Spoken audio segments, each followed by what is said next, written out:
Ladies and gentlemen, perhaps by making some noise we'll attract the other people inside to know that we're getting started. Before we do get started, though, let me just remind everybody, English channel is 11, French 10, Russian 9, German 8. And worst case scenario, just keep flicking through the channels until you hear a language that you understand and you'll know you're on the right one. Let me also ask you at this moment, before we get officially started, to turn off your mobile phones. The mobile phones will interfere with the equipment, in particular with the interpretation equipment. So please, if you would turn off your mobile phones, keeping them on silent won't disturb us in terms of what we're hearing, but it will disrupt the equipment. So please turn them right off. And if you have to make a call, just please step outside. Welcome to this joint IRU-ITF workshop. You see that it will be dedicated to road transport, promoting global trade, travel, and development, fitting very much into the overall theme of this conference here in Leipzig, and looking at the economic crisis and how it is that transport, and in this case road transport in particular, can help drive economic recovery. We've brought together for you a number of high-level representatives from extremely well-known organizations, from the WTO, the UNECE, WCO, and of course our own IRU, to debate these issues. And I want, before we get started, just to highlight the rules of the game. Now, I understand that in different sessions, different moderators had different concepts of what is the panel and how the audience can come in.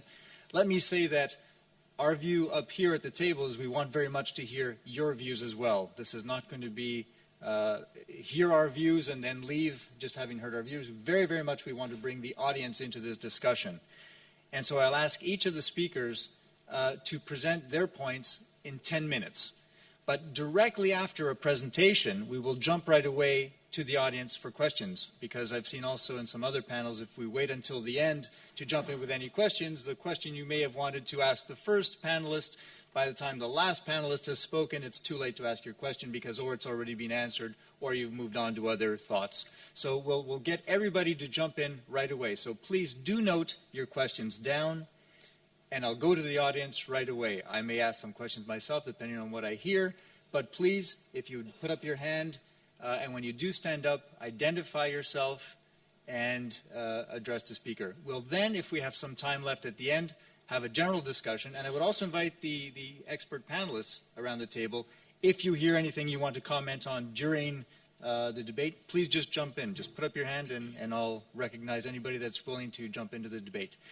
To start off, and I think to give a very good overview, may I ask the president of the RU, Mr. Janusz, to present his speech, because this will give us, I think, a very broad overview of the subject and give us the flavor for today's event. So, Mr. President, the floor is yours. Thank you very much, Mr. Pretto.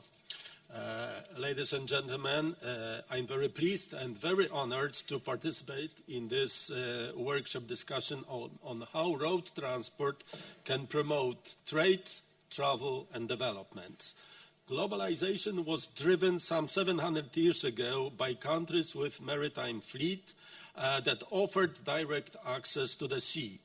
But over the last 200 years, globalization has been driven by multinational companies.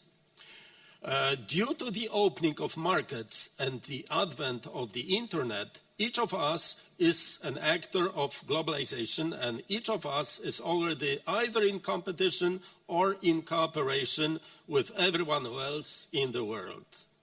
This is also the case of road transport, which is always and everywhere at the disposal of everyone.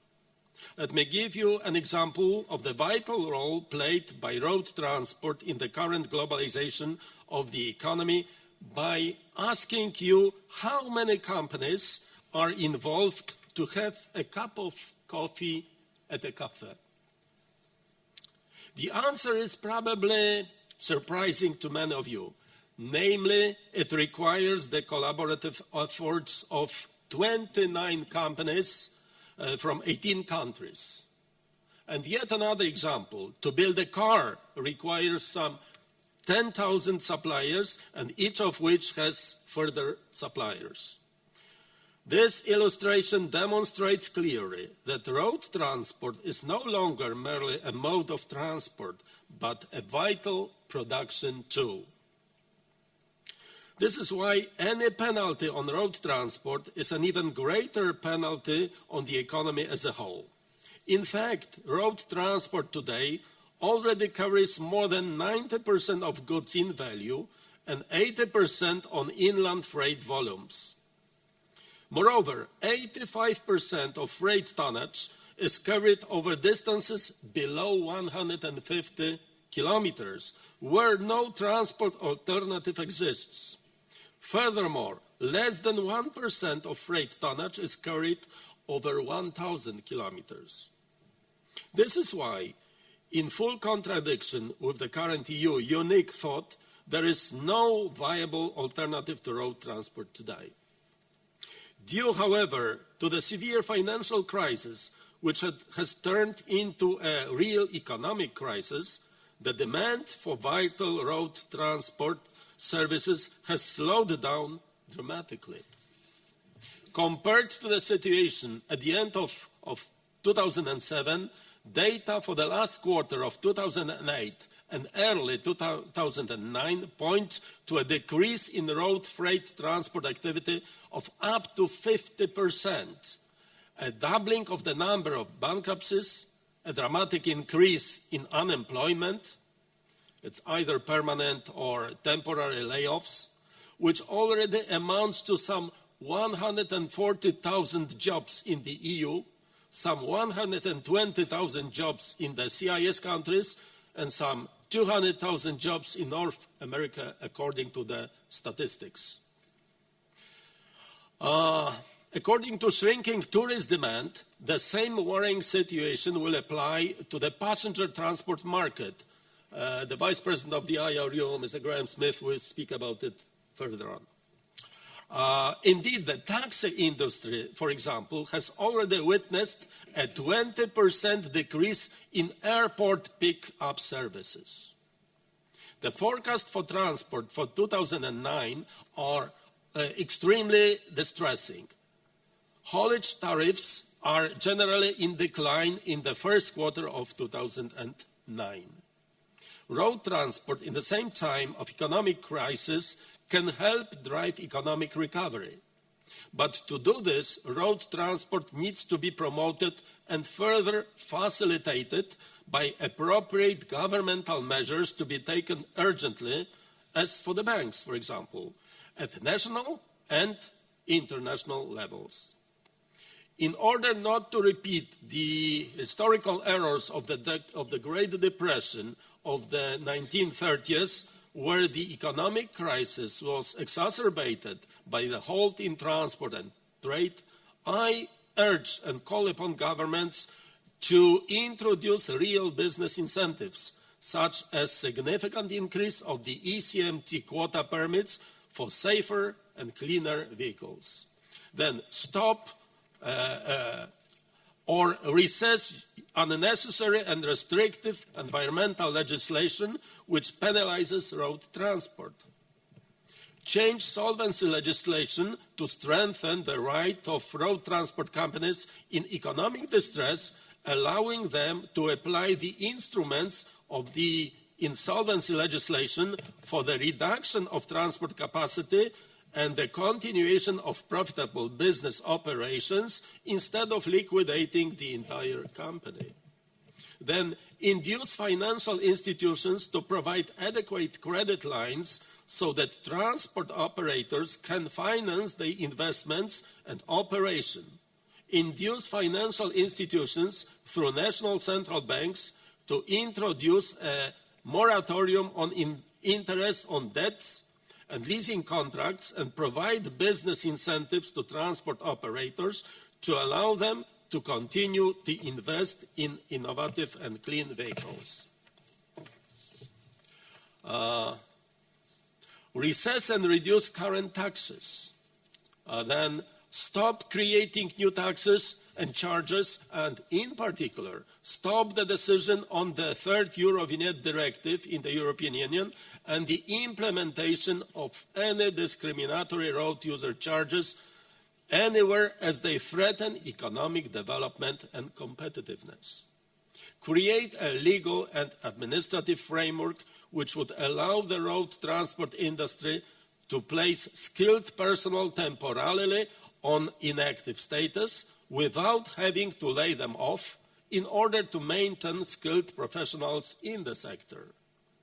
Ensure open markets and strive for the completion of the WTO Doha round, and intensify efforts to eliminate neo-protectionist barriers to international road transport.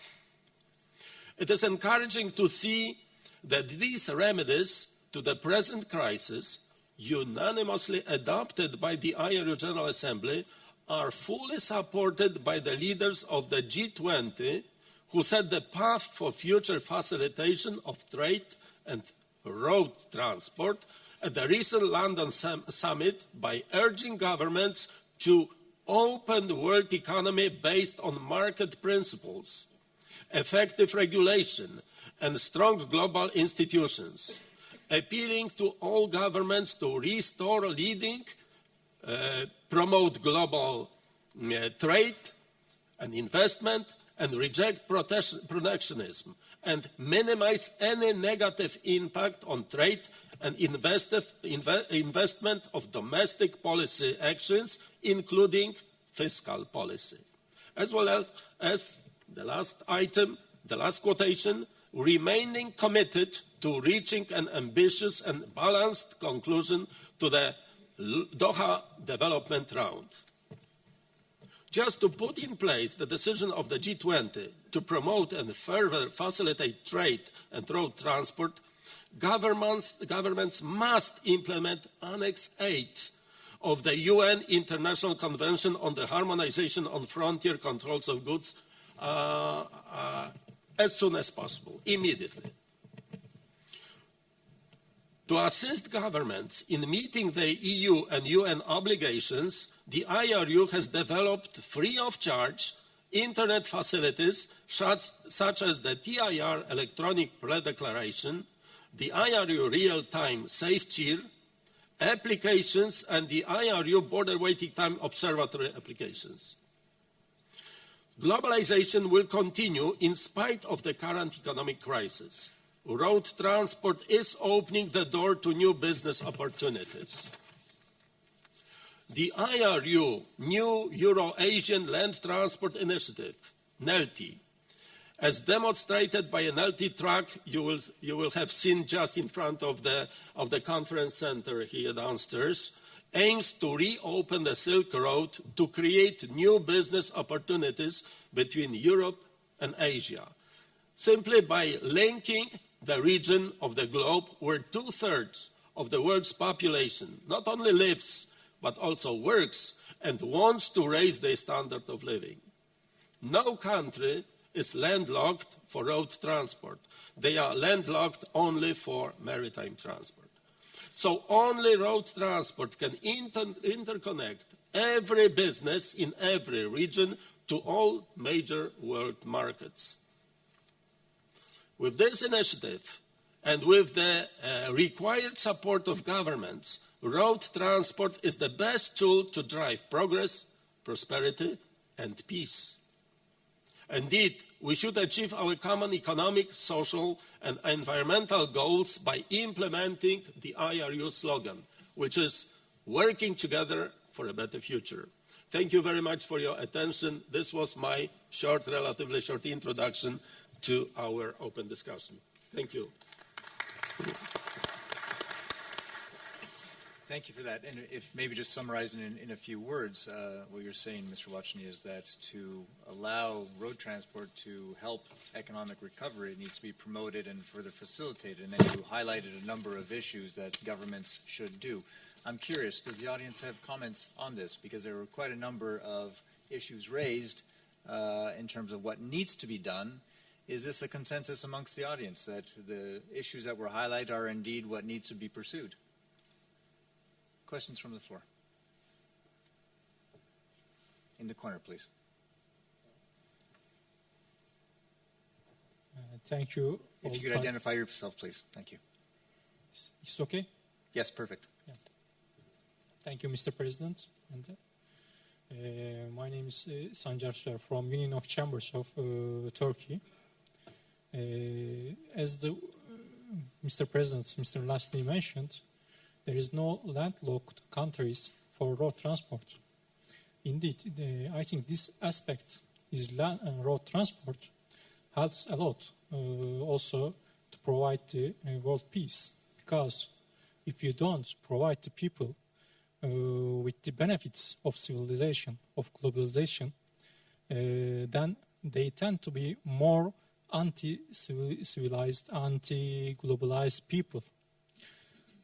But for road transport, to provide these services, a good infrastructure is also needed to reach every micro-settlement of the world, of the earth.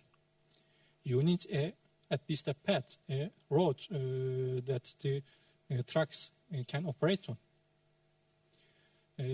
I like to ask at this point, how do you evaluate the infrastructure of parts of the world, especially in the Eastern Asian and Central Asian, Near Eastern parts of the world? Does the infrastructure is in good quality? And taking into consideration the latest global crisis, how do you see the world government's energy and means and their intention to improve this infrastructure for road transport? Thank you.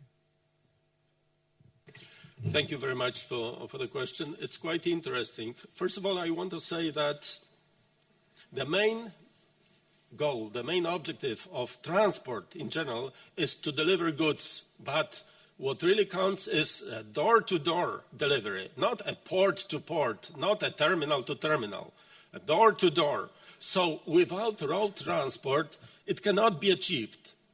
Today's economy stands on, I may say generally, two pillars, small and medium enterprises and large ones. And we may imagine that large enterprises can base on rail or even port terminals, but the small ones cannot make use of this. So they need road transport, and road transport is irreplaceable in this aspect. As you have said, you're absolutely right. The common Euro-Asian macrocontinent is very important. In Asia only, some 62% of the world's population live. And these people want not only to live and work, but live in a comfortable conditions. So without linear infrastructure, we won't be able to realize what road transport is destined for, door-to-door delivery, and of course, just-in-time delivery. If you ask me about the level of development of road infrastructure today, so of course the quality of infrastructure is different in different parts of the world. Like in Europe, I have some statistics because I am an academic working at the university, so I use these statistics. As far as I remember, there are some 60,000 kilometers of motorways and expressways in the EU 27 today. There are roughly 90,000 motorways in the United States. And according to the statistics given by the UNECE, there are 141,000 kilometers of such roads, maybe of poor quality, in Asia. It's a lot, but it is not sufficient. And when we launched the project, NELTI project in Tashkent, Uzbekistan, it was, as far as I remember, on the 16th of September last year, I grabbed an opportunity and traveled with the vehicles from Tashkent westwards towards Samarkand. To my astonishment, the road was very good. There was 2 lanes, and, very wide, maybe not in a perfect condition. But what I said to my astonishment, it was empty. It's been waiting for vehicles, not only goods vehicles, all vehicles. So there is an opportunity to develop transport, to interconnect businesses, to develop trade, to make progress, economic progress, and at the same time to generate money. There is a very last remark, very traditional approach to economy. To create and develop market, one needs money. Where can he or she get it from? He gets it if he sells something. What can he sell nowadays? 95% of people sell their work. So, and in order to create jobs, we must supply products, not only final products, but also elements for production. And that's why road transport, as a part of inland transport, is today irreplaceable. Maybe in the future, when something like, I don't know, new planes will fly in the air, and very, very sophisticated systems, maybe lasers, maybe something newer, will construct line infrastructure. It will be the beginning of the end to road transport. But today, in the foreseeable and even in the foreseeable future, we have to fill in the gap. Thank you. Thank you. So the quick answer to that is that, yes, there is infrastructure, but I'm sure that there are regions of the world, for example, in Africa, where you might need where you need just missing links, and you do need some. I see there are a number of questions in the back. Wow, a whole bunch have just gone up. If you get a microphone back there, the gentleman in the back, please, first. Thank you. Thank you. The name is Manuel Delia. I'm from the Ministry for Transport in Malta. In your introduction, President, you were saying that you are encouraging governments to stop the Eurovignette process. And you are saying that in the context of the current economic environment. I think, by and large, the Council of Ministers right now agrees with you that it's not the right time. But is it your view, of course we're not going to be, hopefully, in an economic crisis forever, is it your view that we should not be looking at having a tax regime that internalizes the external costs of transport, especially the transport of goods? Do you object to the principles of the Eurovignette changes independently of the economic difficulties, or is it simply a matter of time? Thank you. Thank you. A very good question. What I'm for is equal terms to all modes of transport. So if we want to internalize externalities, that in every mode, not only in road transport. And you know what, that's good that the point of view of the ministers of transport is in line with our wish. But what I want to say, if in the process of internalization of externalities, some elements are to be included, and these elements are independent of the activity of professional transport, then that is not quite fair, like congestion.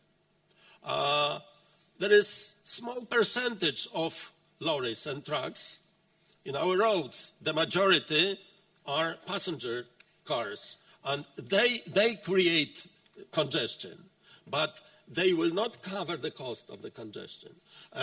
Pollution, for example. We, as the industry, invested tens of billions of euros into the new solutions, and the emission of I would say, nitrohydrates, nitro oxides, carbon oxides, has been reduced dramatically, 50, 60 times.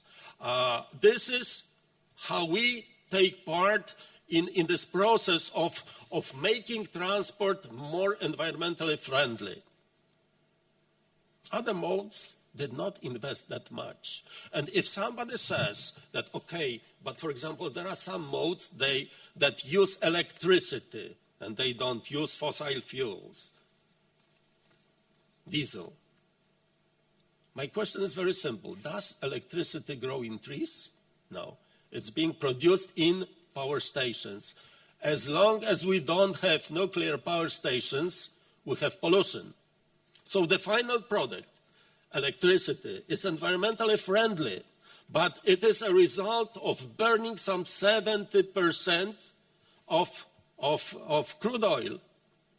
So, moreover, we, as road transport, we are ready to cooperate with every other mode of transport for developing efficient multimodal solutions. And of course, if we come back to the origin of your question, yes, sooner or later, the European ministers, or EU ministers first, will develop a new project, and together with the European Parliament, they will introduce a new Eurovignette directive. But it is said in the directive that it is to be implemented in every mode of transport. But for the time being, it is not being implemented. Moreover, road transport pays exactly the same price for diesel as private users. It is not the case for maritime transport. It's not the case for air transport. Are these equal terms for all of us? Mr. President, I'm going to stop you there so we get some other questions. I'm going to take 3 questions consecutively. The woman right there, I saw Kostas had his hand up, and Christian. So start with the woman in the back. I'm sorry, I don't know who you are. If you could identify yourself, please. Much. Sarah Fink from the International Transport Workers Federation. You mentioned finding measures to make skilled people temporarily inactive. So I wondered if you had any good practice examples of how this has been done and how the IRU is recommending that this should be done. Thank you.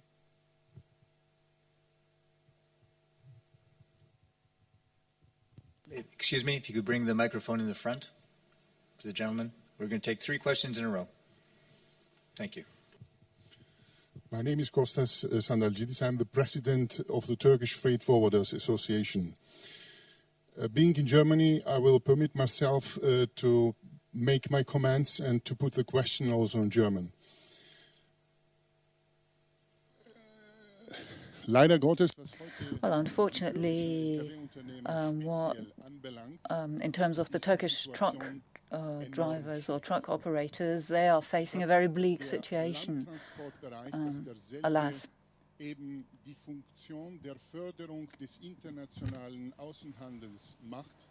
Well, I feel that surface transport is a handicap in terms of international trade when it comes to Turkey. Most products which are made in Turkey are transported not airborne, and Germany also imports. And Germany wants to import more to Turkey and France. The same applies to France and the UK, and also Turkey. Turkey wants to export more to these countries, but the biggest handicap is the so-called visum. So visa for drivers are a big issue, and therefore land-borne transport is truly a handicap when it comes to competition. Unfortunately, I know no driver who left the truck on the border and asked for asylum in Luxembourg or elsewhere. Nevertheless, it's a handicap. And the residents of the truck driver in the European Union is facing more and more obstacles. And the second handicap are the so-called quotas. So visum is one handicap. The second handicap is quotas. Especially in Italy, we have huge problems when it comes to quotas. The third problem, which we're facing as Turkish haulers, are the so-called passavant fees. I'm not in favor of a Eurovignette, but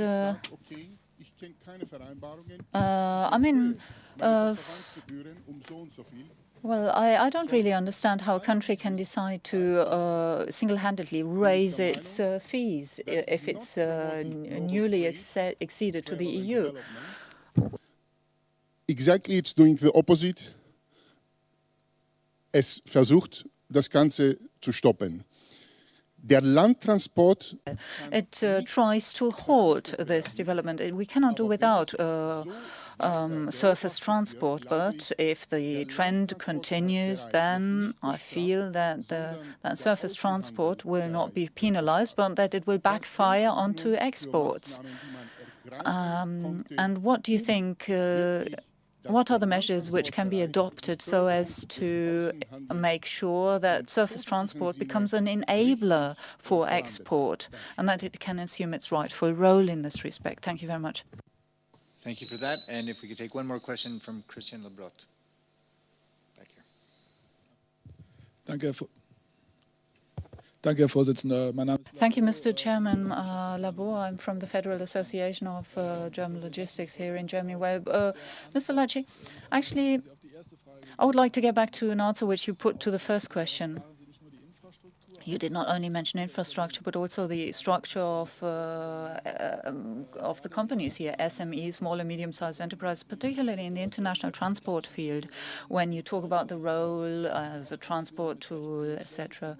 And if you also talk about the predicament in which many of these enterprises are right now, well, don't you also need to think about ways in which SMEs need to restructure themselves? I mean, road transport, is it good enough? Isn't it the case that many companies need to become fully logistics provider? Isolated international road freight transport, is it still a winning card? Because at the end of the day, it needs to generate profits. Or do you rather see models emerging of national logistics providers, and let me just exaggerate, major fleets from Europe to Asia, which operate certain networks, which will then handle road transport? I promise I will make it snappy. So very shortly. So first, reducing personnel and not losing these professionals, of course, with some subsidies from governments. Otherwise, it is impossible. And you know, by reduction of taxes, labor cost, and so forth. Then visas for professional drivers. It's on top of the IRU concern for years, but it's not in the hands of the IRU to settle the problem. But of course, we are working and we support these initiatives that a road driver will be treated like a seaman that enters ports and without specific requirements for visas. Authorization quotas. We are in the right place. ITF. International Transport Forum. This is the proper body, not only to discuss the issue, but also to solve it. And the last issue, yes. But, you know, now, because I'm in touch with very many colleagues of mine who run business, I represent a small, say, company because I'm a proprietor of this company, but some road transport operators are already converting their companies into logistic service providers. And they will also use small enterprises as subcontractors. But they start working not only on national, but also on international levels. And this is the right trend. This is the right direction. So I made it as short as I could this time. Thanks very much. If I didn't answer some questions, I'm available outside the room. Thank you very much. And you'll have a chance to get your questions in a second round. At the end, once we have time left over, we'll be able to come back. And again, I want and I ask that the panelists, you keep your answers as short as possible, because the shorter the answer, the more questions we can have. No problem. It was good because we had a lot of information in the answers. Let's now jump to our next speaker, Eva Molnau, who's the director of the Transport Division of the UNECE, who's going to give us a view on, as you can read the title just as well as I can, Liberalization, Facilitation, Road Freight and Passenger Transport Services, a kaleidoscope. I'm anxious to hear this, Eva. Please, the floor is yours.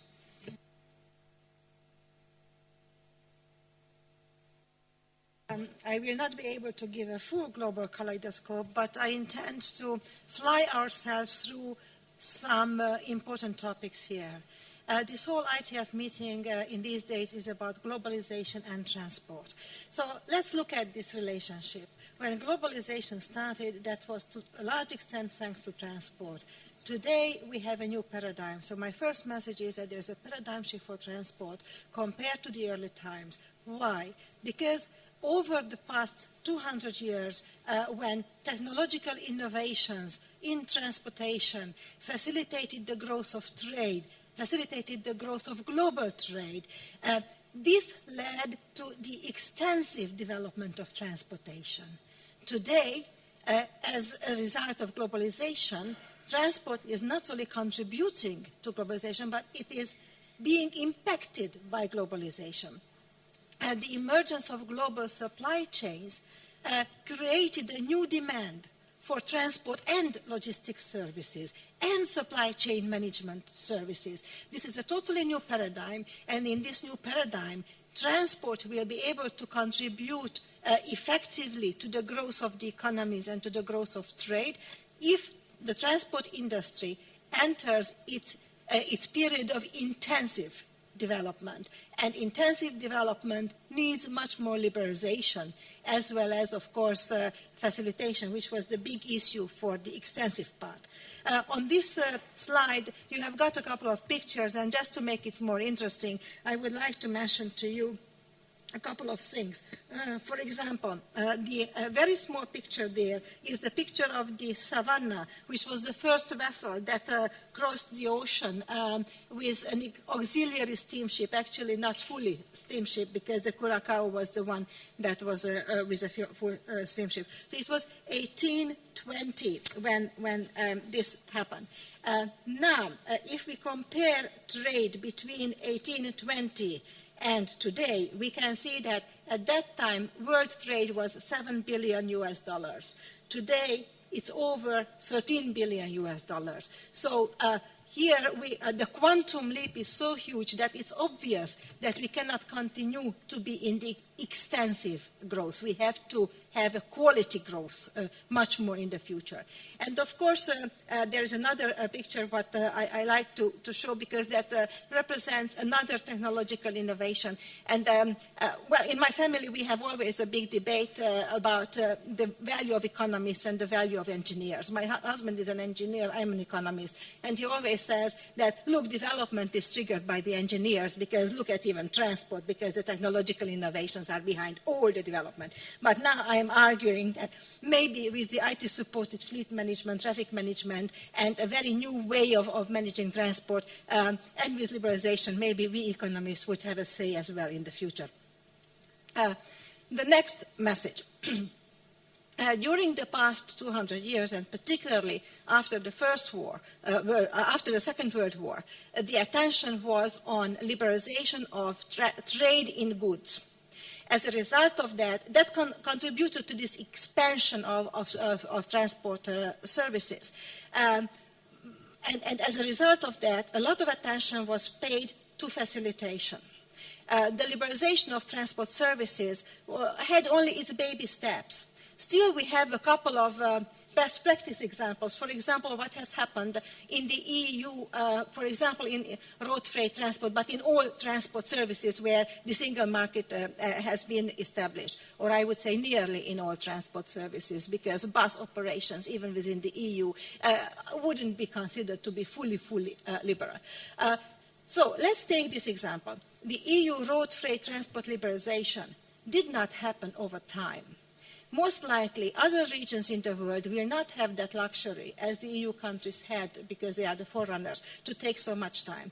But if you remember that it started in 1962 with a directive within the EU, at that time EEC, and it was completed only in the mid-90s. That was a long period, and that long period really facilitated the progressivity of liberalization. While this is one of the best practices in the global kaleidoscope for me, I must say that in Europe we have also a not very good practice, that we have three different types of road freight markets, or 3 different levels of liberalization. Those who are EU members, okay, you have the best practice. Those who are not EU members, but they are members of the ECMT quota, they are better off. And there is a third category, the paria, if you wish, from the point of view of road freight transport, who are neither EU members, neither nor ECMT quota beneficiaries, for example, Central Asian countries, and they have to rely on the bilateral agreements, on the bilateral system. And the bilateral systems do have their values, a lot of values, but they are still to conserve a more protectionist market regime than it is needed for the intensive development. Oh. And still, I am with the past development, what is still needed. If you wish, I can be a little bit sarcastic here. Trade and transport facilitation could be considered to be the second best to liberalization, because when there is liberalization, actually, market helps to put things on their places. But facilitation is needed even after liberalization. Over the past years, when the liberalization of goods trade was in the focus, of course, facilitation was considered to be the #1 target to be addressed. Unfortunately, it is still an issue. In most landlocked countries and in most countries where facilitation is not very developed, unfortunately, the cost to transport, and because of that, the cost to trade is very high. It can be over 15% in some countries. For example, Kyrgyzstan, it's 50, 60% in the value of trade, which means that this country and its operators are 50, 60% less competitive than those where you have the facilitation measures in place. I don't have time to go into details about it, but in the paper I have prepared as a background, there is a full description of this approach, which assumes that facilitation includes liberalization of transport services. In this case, we have to make this distinction, that it has to be included, because without liberalization we cannot continue to grow. Now, what UNECE is doing, and these are really like flashlights, UNECE is one of the 5 regional commissions of the UN, and we are the center of international land transport agreements. As a result of that, having around 56 or 57 agreements, we cover actually the majority of all the facilitation agreements as well. The Harmonization Convention has already been mentioned by our president, and I think you can mention also some others. For example, the TIR Convention, where we have a strategic partnership as IRU is implementing, issuing the TIR carnet for the TIR Convention, which served very well over the past decades, and I hope that it will continue to serve very well the industry in the future as well, with all the new requirements on the market. There is another convention, for example, on the liability relationship in the road transport between shipper and the transport operator, the famous CMR convention. But let me complain here. Last year, countries agreed on the new protocol to the CMR convention to recognize the electronic CMR. Only 10 or 11 countries signed that protocol so far. While the negotiations were taking place, we received a lot of complaints from different corners, including the road transport associations in the different countries. That, why are you so slow in negotiating that protocol?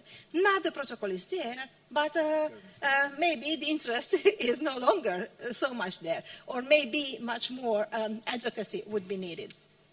There are several other agreements that I would love to mention here, but I wouldn't be able to.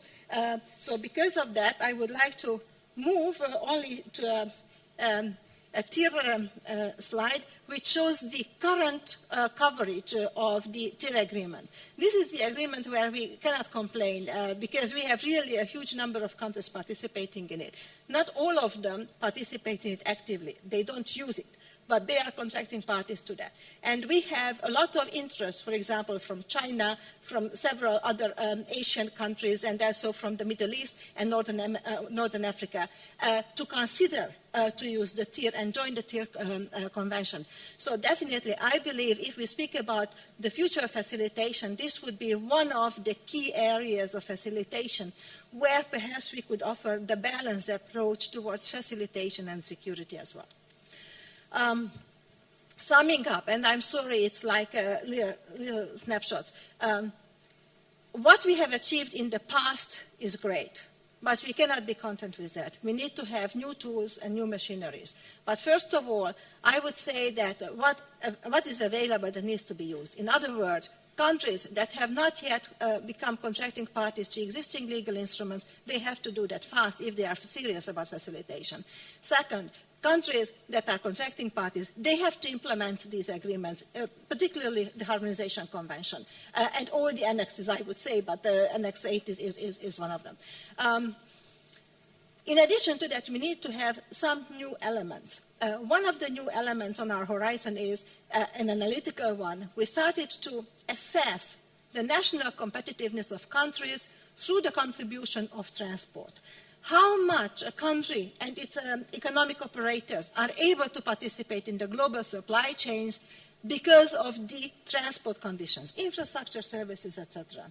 It's an analytical tool. We are working on it, and we hope that we will find partners to organize a roundtable, a brainstorming how to go further on. Second, the TIR convention is a paper-based convention which has been partially or already computerized through the safe TIR and through different pre-declaration methods. But we need to go even further. So electronic TIR, e-TIR is needed. ECMR has been mentioned. Other e-documents, for example, in dangerous goods transport, EADR is underway. So the e-transport mode will have to come into our minds more intensively. Another important element is border crossing facilitation through measuring what's happening on the borders. What the IRU does with the observatory, that's very good. However, we thought that we need more in-depth measurement, a measurement that governments would be willing to do. And in cooperation with the OSCE, we started to work, and OSCE is the lead organization here, we started to work out a model that governments will be offered to measure their own border crossing performance constantly, and hopefully even to share the outcome of those measurements. And if governments will support it, and I hope governments will support it not only in our region, but globally, because the other regional commissions have shown interest towards this model, then perhaps we could put it into the Harmonization Convention, even to make it legally binding. So with this, I would like only to move a little bit to liberalization, because on facilitation we have a lot of tools, joining agreements, implementation, and embarking on some new activities. However, in addition to facilitation, we need to start thinking about liberalization a little bit more. UNECE traditionally is not the place to discuss this. However, the reorganization of the different international organizations leads us to offer the forum to discuss some of the liberalization methods. And there is a recommendation for the Omnibus Agreement, which is for bus operations in international transport, which is on the agenda of our working parties. So all of you are invited to come and debate and facilitate that there is an agreement sooner than later, because if it takes too long, then the value will be less. With this, I would like to close. Thank you for the attention, and if there are any questions, I will be happy to respond. Thank you very much. Before going to the floor, and perhaps I can already ask you to put up your hands, anybody who might have a question. I see one, two, thank you. Could I just make a comment? The UNECE was created in 1947 precisely because there was a recognition that there was a need for facilitation, and then a number of instruments that you already mentioned have been put in place. But what we've seen recently is that governments have shifted away from facilitation more towards regulating, penalizing, obliging the road transport industry to do certain things, as opposed to, let's say, keeping with the same initial spirit of let's facilitate to help road transport drive economic recovery. With the current crisis, do you think that this will be the stimulus or the catalyst that will get governments to go back to the post-World War II thinking? Well, first of all, I think the government shouldn't go back to the post-World War thinking other than to the spirit of the willingness to find compromise solutions, because the world has changed a lot. So I think that new solutions are needed, and we have to be able to think outside the box from time to time. Concerning liberalization and regulation, I believe that it's like a triangle, you know, it's like this. What is needed is competition, either on the market or for the market, dependent on the type of that market. But for the, and what that competition means in this triangle. This competition means freedom from quantitative restrictions. It doesn't mean that qualitative regulations are not needed. So if liberalization is in the middle, then I would put regulations somewhere in one of the corners that, yes, we need regulations. We need regulations for sustainable growth, road safety. Yes, we need regulations. For example, the compulsory use of safety belt, that should be a regulation and that should be enforced. And there are several other regulations. In security, you have to have some regulations, but and the environment as well. So there are lots of areas where we need regulations and they have to be enforced. Where I see a role, for example, for the multilateral organizations to ensure that these technically needed regulations are not distortive, they are not discriminatory, they are not used in order to protect the market, but they are used for the goal. Let it be road safety or environment. Usually, for example, some of these legal instruments I have mentioned, they have several goals, facilitation and safety. With the same legal instrument, with the same regulation, actually you can have both. And because it's a triangle, so regulation is one corner. Another corner that our Turkish colleague has raised, infrastructure. You cannot liberalize without having the proper infrastructure in place, hard infrastructure, soft infrastructure, because when you liberalize, there will be a growth on the supply, and that needs capacity. And if infrastructure is not in place, it will mean that the liberalization measures will not be effective. And the third angle, I'm sure that you know what is in the third angle. We need proper competition policy. We need proper competition rules in place, and they have to be enforced as well. Question in the back here. We get the microphone here, please.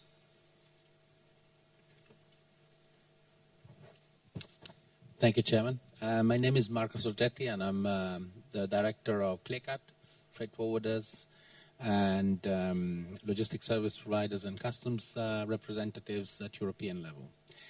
Well, first of all, I wanted to congratulate both the President of IU and our friend Eva because of the stand on several aspects, especially the stand on liberalization and the stand on opening of the market, which sometimes is a bit difficult to deal with. I mean, we've seen recently in Europe how painful the discussion was on the issues like cabotage and so on, and the appeal that still these protectionist attitudes have sometimes on some of our guys, whereas we know that history tells us that liberalization is really the vehicle to go forward. So this blend of regulation and deregulation is probably the recipe for us to go forward. Maybe if you can give us a little bit of an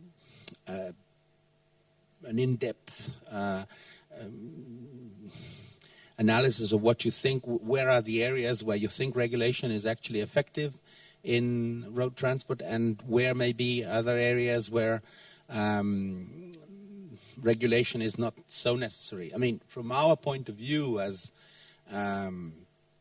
logistics service providers, we believe that regulation, of course, is necessary in safety and sometimes in security, even though we have some reservations on some of the But certainly we are great believers of free market and freedom of enterprise in all that has to do with commercial dealings. And if you can address this point, we would be very grateful. Thank you.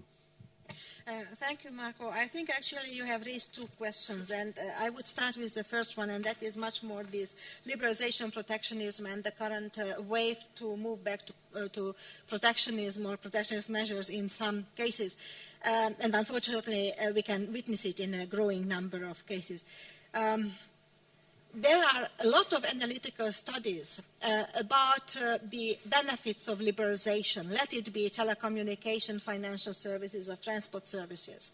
And these studies also show that you can have a lot of benefits from liberalization. However, if you reform the sector before you fully liberalize, or you have a good program for the reforms and for the liberalization, then the benefits from liberalization are far higher. And if you wish, my little assessment of what's happening today is that many countries went ahead with the liberalization without reforming their markets, reforming, for example, demonopolizing. If you have got a very strong state monopoly in a market and you suddenly liberalize and at the same time you privatize, then you would have an extreme, instead of a very weak state monopoly, you will have a strong state monopoly and you will have some uncomers who wouldn't be able to do anything on the market. So, and it's a simplistic way. But the point is that countries, and unfortunately many high-income countries, many developed countries, did not reform their services market so much as perhaps the less developed countries, because the less developed countries were forced to do the reforms. They were forced by IMF and the World Bank. So when these reforms were lagging, maybe this is a natural reaction to the economic crisis, that wait a minute, let's minimize the shock.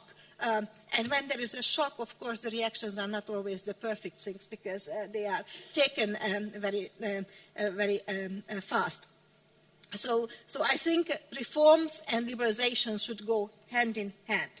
The other area of your question is effective regulations or regulations in what areas. I think regulations should be effective and they should be well targeted, and obviously there are some areas where we all can agree very easily, for example, safety or certain environmental issues, and they have been very effective. Look at, for example, the Euro vehicle regulations. They started in the EU and they were taken over by the World Harmonization Forum for Vehicle Construction. The local pollutants produced by road vehicles are really low today as a result of the regulations. So now what needs to be addressed is the CO2 production of the vehicles. But for that we need the measurement methodology as well. So yes, there are effective areas. And if you wish, even the access to market needs to be regulated, but not with quantitative restrictions, not with quotas. It needs to be regulated with qualitative criteria, because transport is a dangerous type of profession. There should be a lot of responsibility who enters into transport services. So qualitative criteria is warranted. We can debate on what type of qualitative criteria or what is the measure of financial standing, but they are needed, definitely. And, well, I think this is my response. Thank you for that response. I understand we have in the audience Professor Maurice Bernadet, if he is in the audience. Is he in the audience? He's not in the audience? He is, but he doesn't want to comment, because I understand he maybe had some comments to say on this. Would you like to comment or not? Yes? You have a microphone behind. Non, je suis assez d'accord avec ce qui a été dit. Je pense qu'en effet, nous vivons une période où... Yes, I'm absolutely agreed with what's just been said a minute ago. I mean, when you're in the middle of a crisis, there's always the temptation to succumb to protectionist tendencies, and deregulation and harmonization of rules and regulations is insufficient, and therefore people want to revert to protectionism. I think you should avoid protectionism, and therefore we need to rethink harmonization rules. I also agree with what Mrs. Molnar said. I would like to add something, however. She highlighted the environmental issues and safety issues as an area for regulation. But I think also competition should be regulated. And I think also in the social sphere, regulation is necessary.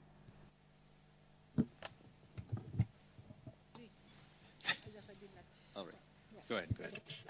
Well, I agree with Professor Bernadette that yes, we need regulatory tools in other areas, including social, including competition.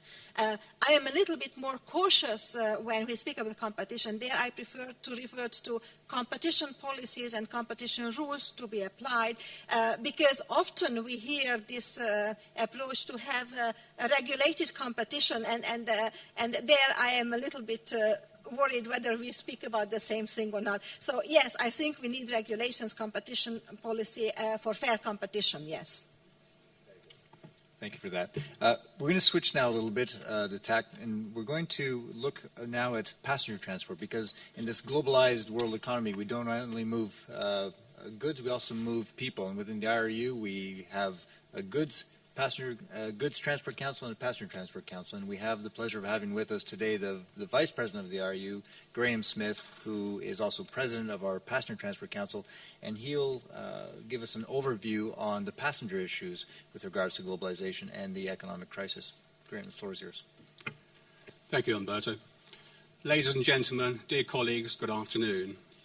It is a pleasure for me to address this distinguished audience on behalf of the many thousands of bus, coach, and taxi operators and their drivers around the globe whose services are made available day and often at night to billions of commuters and travellers. Indeed, as you probably know, after the private car, buses and coaches are the second largest travel mode, within some countries such as Turkey, buses and coaches transporting more than 90% of all travellers. Together with taxis, buses and coaches are the only modes of travel that can successfully compete with the private car. They also offer essential complementary services to other transport modes. Bearing in mind our excellent safety and our environmental record, bus and coach transport, and also taxis, are the genuine travel alternatives of the future. It is essential that they have the unconditional support of policy decision makers, be it at local, national, European or international level. But is this actually the case?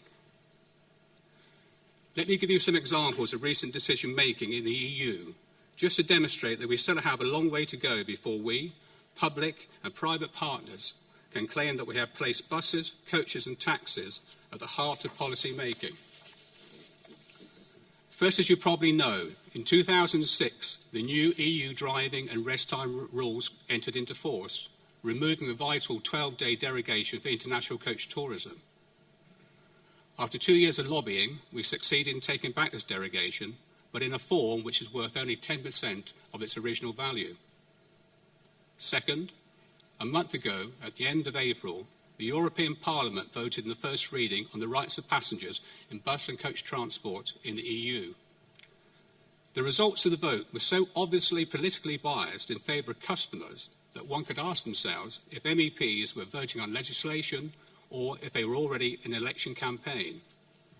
Third, when European cities, the largest tourist destinations with thousands of visiting coaches each year, make decisions about taxation and restrictions, the easiest target is always the visitor, who is not a voter in that city.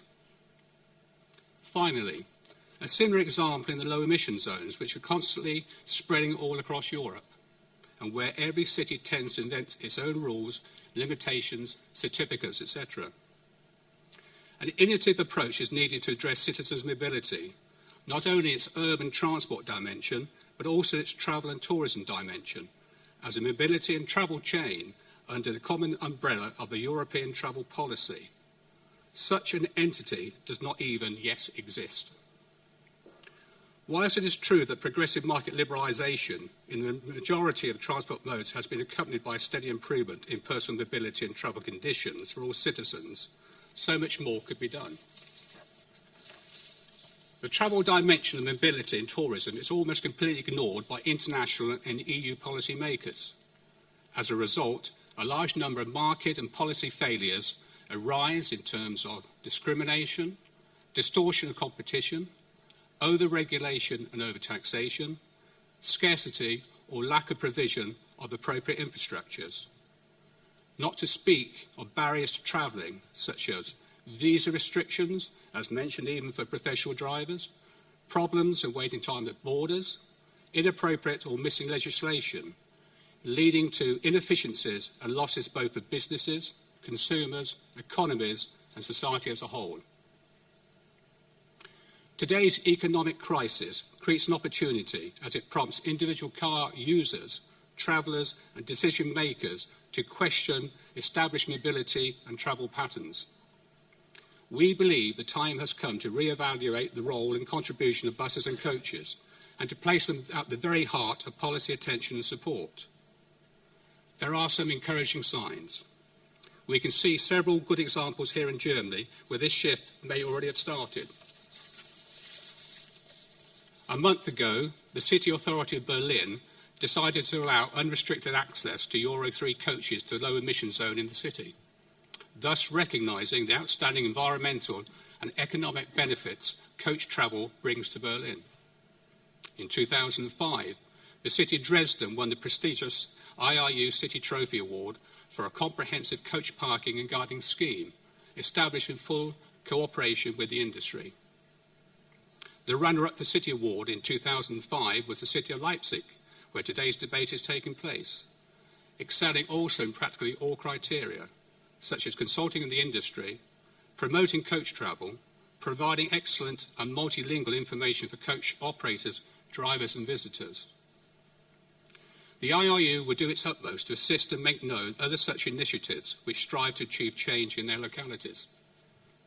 Meanwhile, our aim is to change the emphasis of policy makers and to build up pressure for change at all levels so that citizens, travellers, businesses and authorities can reap the benefits of model coach-friendly policies.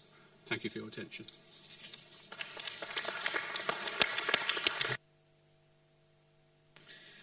Thank you for that, Graham. I don't think you were able to be in the meeting this morning. I was just at a meeting next door, and they were talking about CO2 emissions, and they were focusing mainly on maritime transport and air transport. And there were all sorts of accolades made for the great progress made with the air industry in terms of environmental protection, and including from the European Commission. There was actually a statement saying what great progress they've made in aviation. My question is a very simple one. Why is it that politicians today are not looking to bus and coach as the CO2 solution, especially for moving passengers? That's a very good question, and one which we actually ask ourselves as well. We are the cleanest and the most carbon-efficient mode of transport, yet politicians tend to go for train. I think they see them as an efficient form of transport, and of course, they're not the pollution, as our president said, isn't actually there on the in sight. It's actually at power stations, etc. And we're safe. We're the safest form of road transport. I just can't understand why, when politicians talk about transport, they don't mention buses and very rarely mention coaches. We are amazed ourselves. Just a quick follow-up on that.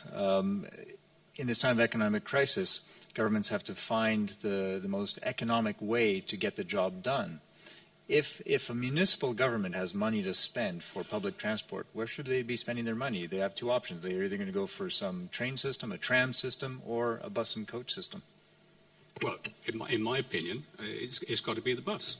I mean, we're flexible, we're not fixed, we're cost efficient, and we also remove congestion from the roads. We take the cars off the roads. That's the most important point. I wish you would have expressed that to the authorities in Geneva, who've just been tram lines all throughout the city at great expense. Are there questions from the audience? They're way in the back. Günther Merle, you might want your headset. Ja, ich habe eine Frage an Graham Smith. I have a question for Graham Smith. Merle is my name from the German Association of Bus Companies located in Berlin. Dear President, as IRU representative, how do you assess the crisis that is presently besetting us? How is it impacting demand for scheduled buses? And how is it impacting tourism buses?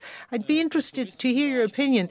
In the area of tourism, I can report to you from Germany that we have now a development which looks pretty good, because tourism has a high priority, not only with our population. People will do without many things, but they won't do without their vacation. And yet in Germany, we see that demand and supply has shifted somewhat. And I'd like to hear from you who is also a practicing entrepreneur in Great Britain and in the UK and president of the IRU. Do you also see this, that trips are now shorter and that trips are short-distance trips and not long-haul trips? And so people here will stay in Germany, will go to Austria maybe, but no longer travel to southern Spain or northern Africa. Would you corroborate that? Is it similar in your view? Yes, thank you, Gunther. Please excuse my back. Yes, we see the same thing as well. We think travellers are now looking for cost-effective travel solutions. There's no doubt about it that the bus and coach is a lower cost than air or train. We're seeing people stay in their own countries. There isn't the money around to spend on long-distance holidays, so that I think it does actually help the local market. On long-distance regular services, we believe there is an increase in passengers, that passengers are switching from other modes of transport because, as I said before, long-distance coach travel and bus travel is more cost-efficient. Thank you for that. Eva, you wanted to jump in with a question or comment? Yes, actually I would like to come back to this debate why bus operation is not so much on the political horizon of politicians. And I am not sure it is not there. Just maybe the vocabulary they use is different because public transport is very much on their horizon. And those who know me, you know that I believe that all modes have a role under the sun. All of them are very important. And in this regard, let me come back to this very fundamental issue, reforms. All railway reforms include the abolishment of uneconomic lines. And what's happening in those countries where it is taking place, that buses are put into operation, microbuses, midi-buses, larger buses, instead of the uneconomic railway lines, to focus the strengths of the railways on the core activities where they can be more competitive. And there are lots of areas where they can be more competitive, and they have to take the share in the modal split. But these reforms are difficult. There are other reforms that are difficult, and that is the public transport management and how it is going to be run. A couple of years ago, I remember I had a big debate with the Hungarian colleagues about the new ways of issuing concessions. Because if I am, for example, responsible for a regional area, let's say I am a big mayor, I will never be, but let's say, I would be interested in CO2 reduction, in local pollution reduction, and in good services to the public, less individual transport. So maybe I don't want to hire expensive consultants to tell me what modal split I need between, let's say, public, individual, rail, bus, etc. But I would say, I issue a concession. These are the performances I want to get in terms of frequency, in terms of CO2, etc. I would like to see a multimodal approach, and the bidders would do the calculation and would say, okay, here I could keep those railway lines because they are good. In some other places, I would do buses. And as a client, I would not worry about it anymore. So there are solutions in place. But these solutions need a very reform-oriented political elite. And that political elite is existing in some places, and it hopefully will exist in some others, and in more and more others. I totally agree. I see ourselves as complementary to other modes of transport, as I mentioned in my speech. If you take, for instance, a train journey, once you get to your terminus, you need to get to your house, your office, or whatever, and that's where passenger transport comes into its own, whether it's taxis, buses, or scheduled coach services. The same with the shipping industry, especially the cruise markets. The passengers have to get onto the ships, and of course, when they sail away somewhere, then they take their shore excursions, and the buses and coaches, or the coaches really in that instance, are the only sort of vehicles that actually can sort of cope with that sort of that sort of movement. But to make it work, we need the infrastructure in place. We need proper points where we can move over from rail or air to buses and coaches and taxis without people having to walk out in the rain, etc. We need dropping off points as well in the cities, so that we can actually sort of take our passengers where they want to go. So we will play our part as the industry, but we do need the local authorities to actually play their part by providing us with the infrastructure. Unless there are other questions for the last speaker? What? Yes, one quick one. Hang on a second, Marco. You've already asked one. Let me go to the back of the room here, since she hasn't asked a question. Please, in the back. Sorry, Marco. Good afternoon, everybody. My name is Susanna Zamataro, and I represent the International Road Federation. My question goes to Mr. Smith. It was not clear to me from your presentation when you were mentioning low emission zones whether you are against them or you were just asking for some kind of harmonization of rules for setting up these kind of zones. Thank you.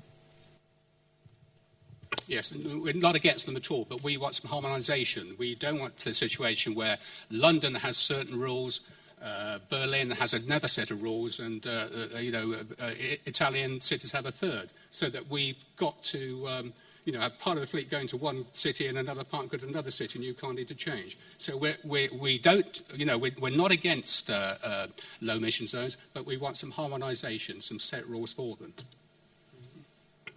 We will have one last question, but before we go to the question, just to tell you that during the coffee break, you're all invited to the UNECE stand, where there'll be a tier question and answer session. And we'll have that for 1.5 hours. And I would ask you all to come back at 3:45, but we still have a question, so still please stay seated. And when you do come back, you'll get to hear from the WTO and the WCO on these very important issues. Marco, the last question is yours. Thank you, Umberto. Well, on this last issue of the low emission zone, we certainly share your... Keep it there. Yeah. Keep it there. Don't move. We certainly share your view because if we don't have some harmonization in this is going to develop into chaos very, very shortly, and we can't sustain that. On the issue of visibility, allow me, even if it's not my business, but I mean, I am a user, I am a citizen, and I am a traveler. So I really think that there is a lack of attention in the politicians about the possibilities of collective transport. I'll just give you one example, and I will finish with that. It's the same parallel with passengers. It was done in the cargo. We were given this idea, why don't we build logistics centers where people can simply come and collect their cargo, etc., so that people can have their goods and go home and so on. And we made a small study, so to carry the same amount of cargo, because they wanted to avoid small trucks in the center of the cities, right, to go to the shops. The problem is that to avoid one truck, you have 370 cars coming into the same place. And it's certainly not a very good idea to substitute one truck with 370 cars. And it's the same situation when you have a coach. So we have to persuade politicians that collective transport, both in freight and in passenger, is a good idea because it is saving energy and it's saving emissions. And if it delivers good service, it's fine. Thank you. If I could just add to that, actually, that I totally agree with your comments. But we conducted a study not so long, about 18 months ago, that showed that coach passengers, when they visit a tourist city, spend much more money than car passengers as well. It's a pity that some local authorities can't see that. Thank you. Ladies and gentlemen, it's now the coffee break. I'll be a little bit more lenient, and if I ask you to be back here for 10 to 4, please. So in 25 minutes. Thank you very much.